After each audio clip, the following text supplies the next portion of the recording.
Hello student, स्वागत है आपका आईसीटी वर्चुअल क्लासेस में। मैं हूं कविता, आपकी साइंस टीचर। उम्मीद करती हूं आप सभी अच्छे होंगे और स्वस्थ होंगे। क्लास हम बात कर रहे हैं यहाँ पर बायो के अपने चैप्टर का नाम है डाइजेशन। और हम बात कर रहे थे डाइजेशन में डाइजेस्टिव सिस्टम के बारे में। डाइजेस्टिव सिस्टम में हमने देखा अलग अलग जो कंपार्टमेंट्स हैं एलिमेंट्री कैनाल के, उनमें डाइजेशन कैसे हो रहा है। डाइजेशन कंप्लीट हो चुका है, साथ ही साथ एब्जॉर्प्शन को हम यहाँ पे कंप्लीट कर चुके हैं। हम यहाँ पर हमारा एक टॉपिक रह जाता है जिसमें हम देखेंगे कि यहाँ पे जो न्यूट्रिएंट्स हैं उनका एब्जॉर्प्शन एक्टिव ट्रांसपोर्ट के थ्रू होता है या पैसिव ट्रांसपोर्ट के थ्रू होता है या फैसिलिटेटेड ट्रांसपोर्ट के थ्रू होता है। ये आपके लिए होमवर्क में टॉपिक है। एक बार आप लोग होमवर्क में ये टॉपिक देख करके आएंगे। अगर कोई डाउट रह जाता है तो आप पूछ सकते हैं। सिंपल है, ईजी है, क्योंकि हमने कहा जैसे प्रोटीन है, ठीक है, जैसे प्रोटीन में हमने क्या कहा, अमाइनो एसिड है। तो जैसे हमने कहा अमाइनो एसिड का जो यहाँ पे एब्जॉर्प्शन होता है वो कैसे होता है, या हमने कहा ग्लूकोज का जो एब्जॉर्प्शन है वो कैसे होता है, या हमने कहा कि जो फैटी एसिड का जो एब्जॉर्प्शन है वो कैसे होता है, ये आप लोग एक बार देख लेंगे। ठीक है, तो आगे बढ़ते हैं। यहाँ पर सबसे पहले हम यहाँ पे क्वेश्चन आंसर डिस्कस करेंगे। अभी कुछ क्वेश्चन यहाँ पर देख लेंगे, बेसिक से चलेंगे जो सिंपल से क्वेश्चन है, और कुछ कॉम्प्लेक्स क्वेश्चन हमारे पास आएंगे। उससे पहले पूरे चैप्टर का ओवरव्यू ले लेते हैं, क्या क्या हमने पढ़ा है। तो हम इम्पॉर्टेंट चीज़ों को ही डिस्कस करेंगे, जैसे कि बीच में जो टर्म्स आते हैं, थीकोडॉन्ट क्या होता है, डायफाइडॉन्ट क्या होता है, हेटेरोडॉन्ट क्या होता है, पैपिली क्या होती है, कितनी पैपिली होती है, और किस पैपिली में टेस्ट बड प्रेजेंट होते हैं, किस में प्रेजेंट नहीं होते हैं, फ्रेन्युलम क्या है, हायोइड बोन क्या होती है। ये इस जो आपकी स्लाइड है, स्लाइड से रिलेटेड जो इम्पोर्टेंट टर्म्स है, जो टर्म्स मैं बोल रही हूँ उन्हीं से क्वेश्चन बनते हैं, वो आपको ध्यान रखने। साथ ही साथ डेंटल फॉर्मूला यहाँ से इम्पोर्टेंट है। नेक्स्ट आता है माउथ में जो टाइप्स ऑफ सलाइवरी ग्लैंड होती हैं। तो कुछ सलाइवरी ग्लैंड हमारे पास आते हैं, जैसे पैरोटिड ग्लैंड है, जैसे सबलिंगुअल है, सबमैंडिबुलर। ये हमारे पास 3 पेयर आते हैं सलाइवरी ग्लैंड के। मुंह में जो पीएच होता है वो 6.8 होता है यहाँ पे पीएच। और अगर हम बात करेंगे यहाँ पे डाइजेशन की, तो कार्बोहाइड्रेट का डाइजेशन होगा जो कि सलाइवरी अमाइलेज करेगा। इसके साथ ही सलाइवा का कंपोजिशन भी आप लोग देख लेंगे। आपसे क्वेश्चन पूछ लिया जाता है कि जो लाइसोजाइम है उसका फंक्शन क्या होता है, या सलाइवा का कंपोजिशन क्या क्या होता है। ठीक है, यहाँ तक की बात कंप्लीट है। फिर हम आते हैं सीधे इसोफिगस में। देखो हमने कहा इसोफिगस में जो आपके पास क्वेश्चन आएगा, एक तो आएगा पेरिस्टालिसिस मूवमेंट, जो हम छोटी क्लासेस में भी हम पढ़ चुके हैं। साथ ही साथ यहाँ पे आएगा गैस्ट्रो इसोफिगस स्फिंक्टर। स्फिंक्टर के बारे में क्वेश्चन यहाँ पे आएगा, क्या आएगा, गैस्ट्रो इसोफिगस स्फिंक्टर इसे हम कहते हैं। ठीक है, अब एसोफेगस के बाद हमारे पास आती है स्टमक। स्टमक के 3 पार्ट होते हैं, कार्डियक, फंडिक और पाइलोरिक के 3 पार्ट यहाँ पर स्टमक के होते हैं। ठीक है, चलो तो हम बात करेंगे स्टमक। स्टमक को पढ़ने से पहले हमने पढ़ी है यहाँ पे गट का डायग्राम पढ़ा है। गट जो होती है उसकी कुछ लेयर्स हैं, ल्यूमेन है, उसके बाद आपने कहा म्यूकोसा है, उसके बाद सब म्यूकोसा है, उसके बाद मस्कुलरिस है जिसमें लॉन्गिट्यूडनल और जो सर्कुलर जो अलग अलग 2 लेयर हमारे पास आते हैं, और सबसे आउटर मोस्ट लेयर सेरोसा है। अब हमने गैस्ट्रिक ग्लैंड की बात की है जो कि हमारे स्टमक में होती है। ये हमारा स्टमक है, स्टमक में हमारी गैस्ट्रिक ग्लैंड होगी। और ये जो ग्लैंड्स बनती हैं किससे बनती है, म्यूकस से बनती है। जो म्यूकस है उससे बनती है। तो ये गैस्ट्रिक पेट है, ये म्यूकस नेक सेल है, ऑक्जेंटिक सेल जिन्हें पैराइटल सेल भी कहते हैं, चीफ सेल जिन्हें पैप्टिक सेल भी कहते हैं, ये सेल्स होती हैं ग्लैंड्स की। ये ग्लैंड्स के सिक्रीशन है, म्यूकस नेक सेल से म्यूकस, ऑक्जेंटिक और पैराइटल सेल से हाइड्रोक्लोरिक एसिड और कैस्टर्स इंट्रिंसिक फैक्टर, चीफ और पैप्टिक सेल से पैप्सिनोजन, गैस्ट्रिक लाइपेज और रेनिन। ये इनके फंक्शन हमने प्रीवियस लेक्चर में भी डिस्कस किए हैं। अब यहाँ पे कुछ डक्ट आती हैं। इसी के साथ आपको एक्सोक्राइन ग्लैंड की जो डेफिनेशन है वो और ज़्यादा क्लियर हो गई होगी। लिवर एक एक्सोक्राइन ग्लैंड है, और क्योंकि ये अपना सिक्रेशन डक्ट के थ्रू एक जगह से दूसरी जगह लेकर के जाती है। सेम पैनक्रियाज में हमने पढ़ा है। तो हमने पढ़ी है हिपैटिक डक्ट, हमने पढ़ी है cystic duct, common duct, hepatopancreatic duct, pancreatic duct, hepatic pancreatic ampulla. ये हमारे पास कुछ डक्ट आती हैं, क्या इनके काम होते हैं, कहाँ इनकी लोकेशन होती है, ये हमने पढ़े हैं। अब है पोर्टल सिस्टम। पोर्टल सिस्टम में हमने कहा हमारे पास कुछ टर्म्स आते हैं, जैसे हिपैटिक आर्टरी, हिपैटिक वेन है, और हिपैटिक पोर्टल वेन है। क्या क्या होता है इसमें, इसके बारे में हमने डिस्कस किया है। साथ ही साथ ये लिवर का स्ट्रक्चर आता है जिसमें branch of hepatic portal vein, hepatic sinusoids, hepatocytes यानी कि सेल्स होती हैं, branch of hepatic artery, branch of hepatic vein, portal triad, इन तीनों को कहते हैं। और ये हमारे पास बाइल डक्ट आती है। तो ये यहाँ पे जो लिवर में हिपैटिक लोब्यूल है उसके अंदर जो सेल्स है उनका डायग्राम हमने देखा है। ये फंक्शंस देखे हैं लिवर के, जिसमें हमने यहाँ पे देखा carbohydrate metabolism, protein metabolism, metabolism of alcohol and drugs, store vitamin A D E K forms, active form of vitamin D, lipid metabolism और फॉर्मेशन ऑफ बाइल। अब है बाइल, तो बाइल के कंपोजिशन में हमने पढ़ा है water, bile salt, pigment, cholesterol and phospholipid यानी कि लैक्टिसिन, जिसमें बाइल सॉल्ट क्या करता है, यहाँ पे फिजिकल ब्रेक डाउन करता है फैट को और एक्टिवेशन में हेल्प करता है लाइपेज की। पिगमेंट और कोलेस्ट्रॉल जो है वो वेस्ट प्रोडक्ट हैं। पिगमेंट का फॉर्मेशन होता कहाँ से है, तो हमने कहा जो यहाँ पे स्प्लीन होती है, स्प्लीन में आरबीसी बर्स्ट होती है, आरबीसी टूटती है आफ्टर 120 डेज, 120 दिन के बाद आरबीसी टूटेगी, जिसमें हमने कहा हीम और ग्लोबिन दो अलग हो जाएंगे। हीम पिगमेंट है, ग्लोबिन एक प्रोटीन है जो जाएगी लिवर में। हीम जो है वो पिगमेंट है जिसमें बिलीरुबिन, बिलीवर्टिन दो पिगमेंट आते हैं। ये as a waste material liver के थ्रू बाहर, लिवर से कहाँ जाएंगे, आपने कहा बाइल में, बाइल कहाँ जाएगा, स्मॉल इंटेस्टाइन में, स्मॉल इंटेस्टाइन से लार्ज इंटेस्टाइन और वहाँ से बॉडी से बाहर निकल जाते हैं। अब आते हैं पैनक्रियाज, एक हेटेरोक्राइन ग्लैंड है जिसमें एंडोक्राइन और एक्सोक्राइन दोनों पार्ट है। अगर हम एक्सोक्राइन सिक्रेशन की बात करें तो एक्सोक्राइन सिक्रेशन हमारे पास आते हैं पैनक्रियाटिक लाइपेज, जिसमें हमने कहा ट्रिप्सिनोजन, कीमोट्रिप्सिनोजन, प्रोइलास्टेज और प्रोकार्बोक्सी पेप्टाइडेज हमारे पास आता है। नेक्स्ट आता है पैनक्रियाटिक अमाइलेज, पैनक्रियाटिक लाइपेज और न्यूक्लिएजेज, जिसमें डीएनएज और आरएनएज आते हैं। तो ये हमारे लिवर के पैनक्रियाज के सिक्रेशन हो गए हैं, ये इनके एक्शन है यानी कि फंक्शन है। आते हैं स्मॉल इंटेस्टाइन। स्मॉल इंटेस्टाइन में हमने बात की है पीसी के बारे में, यानी कि प्लासी यहाँ पे सर्कुलर्स के बारे में हमने बात की है। चलिए, अब यहाँ पर हमने कहा कि ये हमने सारी चीज़ें पढ़ी हैं स्मॉल इंटेस्टाइन के बारे में। अगर हम ग्लैंड की बात करें तो हमारे पास जो ग्लैंड आती है वो है क्रिप्ट ऑफ लिबरक्वेन, ठीक है। यहाँ पर कुछ एंजाइम्स सिक्रीट होते हैं। कौन कौन से एंजाइम सिक्रीट होते हैं उनको हम ध्यान से देखेंगे। सबसे पहले हमने कहा अमाइनो पेप्टाइडेज और डाईपेप्टाइडेज, जो प्रोटीन के लिए यहाँ पे क्या होता है, सिक्रीट होता है प्रोटीन डाइजेशन के लिए। कार्बोहाइड्रेट डाइजेशन के लिए माल्टेज, सुक्रेज, लैक्टेज यहाँ पर होता है। लिपिड के लिए लाइपेज और न्यूक्लिक एसिड के लिए फॉस्फेटेज और न्यूक्लियोसाइडेज, ठीक है। ये बात क्लियर है। अब हमने प्रीवियस लेक्चर में पढ़ा है, ये हमने एक रिवीजन पढ़ा है। यहाँ पर हमने पढ़ा है एब्जॉर्प्शन। एब्जॉर्प्शन के बारे में हमने क्या क्या चीजें समझे, एक बार रिवाइज कर लेते हैं। सिंपल सा हमने कहा है ये है सब म्यूकोसा, ये है म्यूकोसा जो बनाती है विलाई, और विलाई की कवरिंग करती है यहाँ पे कॉलमनर एपिथेलियम जो बनाती है माइक्रोविलाई। एक विलाई को हमने क्या किया है यहाँ पर बड़ा किया है। जब बड़ा करके देखा तो हमने कहा ये है विलाई, ठीक है, जो बनती है म्यूकोसा से। ये है सब म्यूकोसा की लेयर नीचे, और इसके बाहर जो कवरिंग है एपिथेलियल टिश्यू की वो है माइक्रोविलाई, ठीक है। इनमें हमने कहा जो सब म्यूकोसा होता है उसमें ब्लड वेसल्स होती है जिसमें आर्टरी और वेन होती हैं। आर्टरी से कैपिलरी जाएगी कहाँ, म्यूकोसा में या विलाई में, ऑक्सीजन देंगी, ग्लूकोज को लेंगी, कार्बन डाइऑक्साइड को लेंगी और ये वेन में वापस आ जाती हैं। इसी के साथ हमने कहा लिम्फ वेसल्स होती हैं। लिम्फ वेसल्स की जो कैपिलरी है जिसका नाम लैक्टियल है, लैक्टियल में भी कुछ फूड यहाँ पे एब्जॉर्ब होता है और वो भी कहाँ आता है, यहाँ आ जाता है, ठीक है। तो ये बात हो गई है एब्जॉर्प्शन के बारे में। क्लियर है, यहाँ तक की बात क्लियर है। डाइजेशन कंप्लीट हो गया है, एब्जॉर्प्शन कंप्लीट हो गया है। कुछ और सेल्स हमारे पास आती हैं यहाँ पर स्मॉल इंटेस्टाइन में। जब हम क्वेश्चन आंसर सॉल्व करेंगे तो उन सेल्स को के बारे में भी वहाँ पर डिस्कस हम कर लेंगे। यहाँ तक की बात क्लियर है, तो हम आगे बात करेंगे क्वेश्चन आंसर्स के बारे में जो होमवर्क आपको दिया गया है, यानी कि अमाइनो एसिड, ग्लूकोज और फैटी एसिड का जो एब्जॉर्प्शन है वो कैसे होता है, एक्टिवली है या पैसिवली है, उसके बारे में एक बार आप लोग घर से पढ़ के लेकर के आएंगे। अगर कोई डिफिकल्टी होती है तो उस टॉपिक को हम यहाँ पर, तो होमवर्क आपने नोट कर लिया है। अब देखो, हमने कहा कि हमें देखना कैसे है, जैसे फॉर एग्जाम्पल अमाइनो एसिड की बात करते हैं, अमाइनो एसिड की बात करते हैं, ठीक है। हमने कहा अमाइनो एसिड यहाँ पर जब एब्जॉर्ब होता है तो एक्टिवली एब्जॉर्ब होगा, एक्टिव एब्जॉर्प्शन होगा, और जब यहाँ जाता है तो ये पैसिव होता है, पैसिव ट्रांसफर होता है।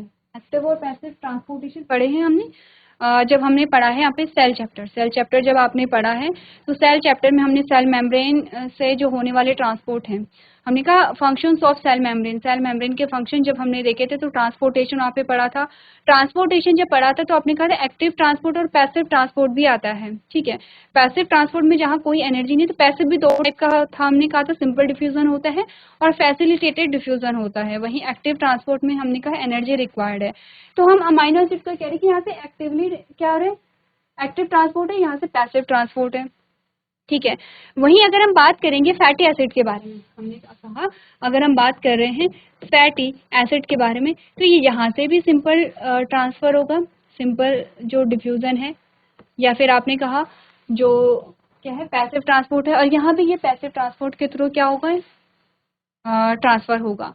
तो ऐसे ही जो आपने कहा ट्रांसपोर्टेशन है वो आपको पढ़नी है सभी की, ग्लूकोज की, फैटी एसिड की, सोडियम की, या आपने कहा जो आपके पास आते हैं ग्लूकोज या अमाइनो एसिड, सारी चीज़ों की आपको क्या करनी है, यहाँ पे ट्रांसपोर्टेशन को देखना है। ठीक है, क्लियर है इतना? चलिए आगे बढ़ते हैं और क्वेश्चन आंसर शुरू करते हैं। हम करेंगे यहाँ पे क्वेश्चन जो हमारे पास आएंगे वो होंगे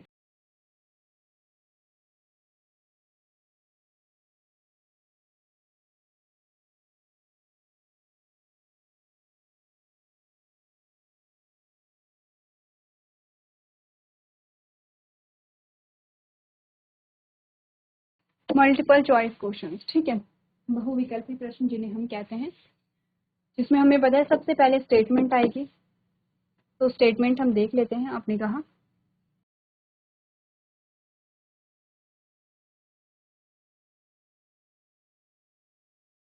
स्मॉल इंटेस्टाइन हैज 3 पार्ट्स। ठीक है, हमें बताया गया कि स्मॉल इंटेस्टाइन के में जो है 3 पार्ट्स होते हैं।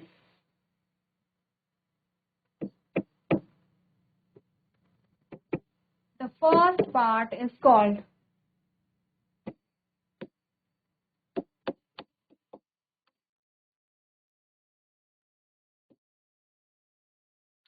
जो पहला पार्ट है उसे कहा जाता है। तो सबसे पहले तो आपको बिना ऑप्शंस के इस क्वेश्चन का आंसर देखना है, क्योंकि ये बहुत छोटी क्लासेस में आपके पास क्वेश्चन आया होगा।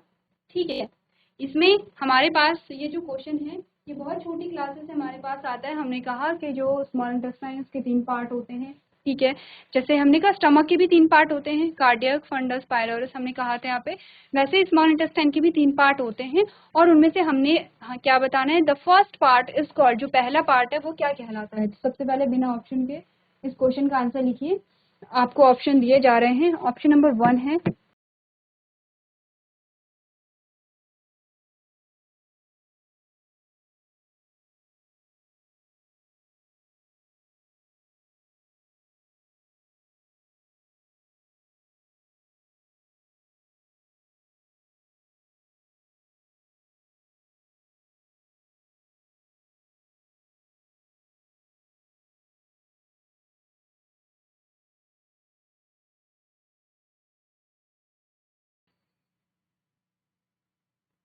चलिए अब आपके पास ऑप्शंस आ चुके हैं, अपने ऑप्शंस को देखिए। ऑप्शन नंबर 1 कहता है इसोफिगस, यानी कि स्मॉल इंटेस्टाइन का जो फर्स्ट पार्ट है क्या वो इसोफिगस है।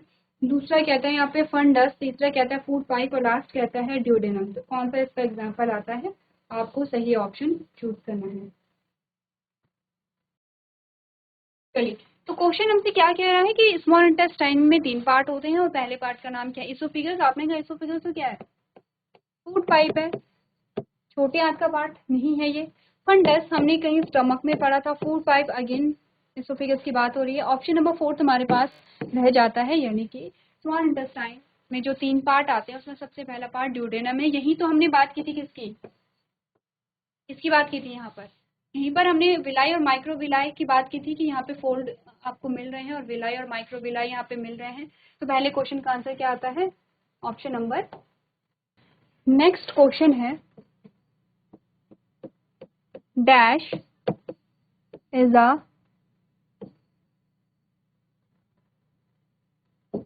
characteristic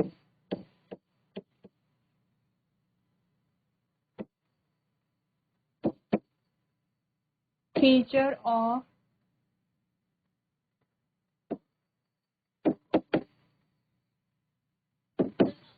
epithelial cell of the intestine।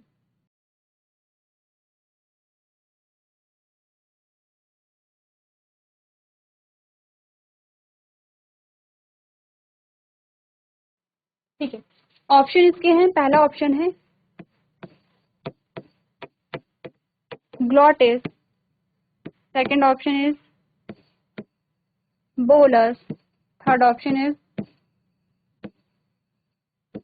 lymph vessel या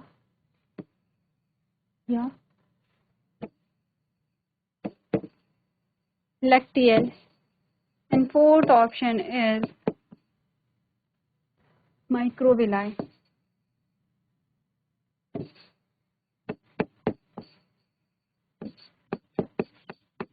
देखो पहले क्वेश्चन को समझो, ठीक है। आपसे बोलेंगे डैश इज अ, यानी कि आपको यहाँ पर जो उचित शब्द है वो फिल करना है। Dash is a characteristic feature of epithelial cell of the intestine. आपने कहा इंटेस्टाइन की जो एपिथेलियल सेल है, जो हमारी छोटी आंत की एपिथेलियल सेल है, उनका कैरेक्टरिस्टिक फीचर क्या है, कौन सा फीचर है, क्या बनाते हैं वो? ग्लॉटिस बनाते हैं, बोलस बनाते हैं, लैक्टियल बनाते हैं, या माइक्रोविलाई बनाते हैं? तो चलो आपको, आपके पास हिंट क्या है? आपके पास हिंट है हमारे पास जो हमारी इंटेस्टाइन है, स्मॉल इंटेस्टाइन, उसकी जो एपिथेलियल सेल है, उससे रिलेटेड जो आपके पास फीचर्स आते हैं वो क्या होंगे यहाँ पर? बहुत इजी क्वेश्चन है अभी तक तो, ठीक है, एक बार देखिए। चलो तो सिंपल सी चीजें हम बात करते हैं, चलो इंटेस्टाइन के बारे में, ठीक है। इंटेस्टाइन में ये है हमारी इंटेस्टाइन, और इंटेस्टाइन में हमने कहा था क्या होती है, यहाँ पे फोल्डिंग्स होती हैं। तो चलो अब हमने क्या कर दी है, यहाँ पर ये इनर लेयर की हमने ऐसे फोल्डिंग बना दी है। फिर हमने ये कहा था कि जो इसकी एपिथेलियल सेल्स हैं वो इसे फोल्ड करती हैं और एक फिंगर लाइक प्रोजेक्शन यहाँ पर ऐसे ऐसे बनाती हैं।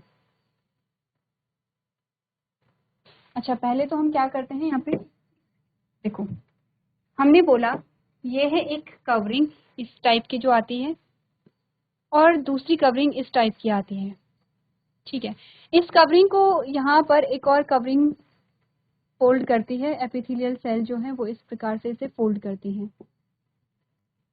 इसको हमने नाम दिया था विलाई, और इसको हमने नाम दिया था माइक्रोविलाई, जो क्या करती है, कॉलमनर एपिथेलियल टिश्यू से बनी होती है। तो आंसर क्या होगा हमारा? ग्लॉटिस है, बोलस है, लैक्टियल है, या माइक्रोविला है? आपने कहा माइक्रोविला है। इसके अलावा ग्लॉटिस कहाँ पर पड़ा था, या बोलस कहाँ पर पड़ा था, या लैक्टियल कहाँ पर पड़ा था, ये भी आपको पता होना चाहिए। इससे रिलेटेड क्वेश्चन अभी आएंगे आगे, ठीक है। तो चलो हम यहाँ पे लैक्टियल से रिलेटेड क्वेश्चन ही सॉल्व करते हैं। क्वेश्चन है इन ह्यूमन, ठीक है, ह्यूमन की बात करते हैं। In human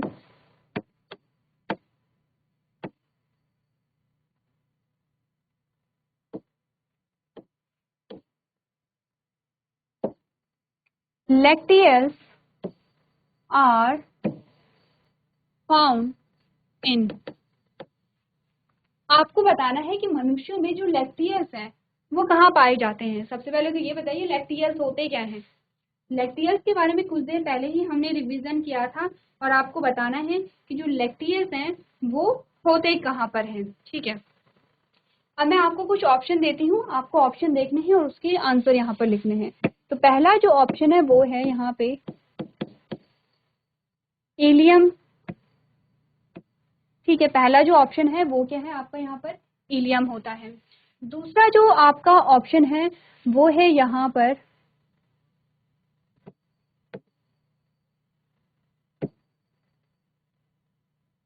oesophagus. तीसरा जो ऑप्शन है आपका वो है यहाँ पर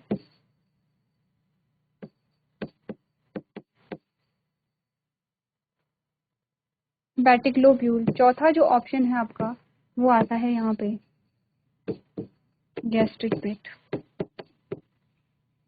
आपको बताना है कि लैक्टियल कहाँ पाए जाते हैं। इलियम में पाए जाते हैं, इसोफेगस में पाए जाते हैं, हेपेटिक लोब्यूल में पाए जाते हैं, गैस्ट्रिक पिट में पाए जाते हैं।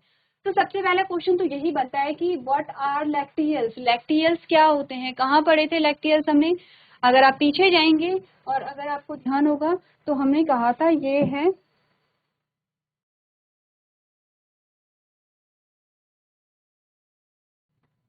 सिंपल बनाते हैं जैसे हमने वहां पे बनाया था ताकि आप रिलेट कर सकें। मैं यहाँ पे लैक्टियल बना रही हूँ और आपको बताना है लैक्टियल इनमें से कौन सा है। सेम कलर हम बना रहे हैं यहाँ पर। चलो बताओ इनमें से जो लैक्टियल है वो कहाँ पर है। चलिए तो इजी क्वेश्चन है, आपको डायग्राम से पता चल रहा होगा, हमने बात की थी यहाँ पर। ये आपके लिम्फेटिक वेसल्स है, लिम्फ वेसल्स हैं, ठीक है। और ये आपका लैक्टियल आता है, जो कि क्या है यहाँ पे जो लिम्फ वेसल्स हैं उनकी जो कैपिलरी है उसका नाम है लैक्टियल, ठीक है। लैक्टियल जो कहाँ पे, हमें क्वेश्चन किया कि पाया कहाँ पे जा रहा है, तो ये पूरा पोर्शन किसका है, स्मॉल इंटेस्टाइन का है। तो हमने कहा स्मॉल इंटेस्टाइन तो आपके ऑप्शन में नहीं है, लेकिन स्मॉल इंटेस्टाइन के पार्ट्स तो हैं।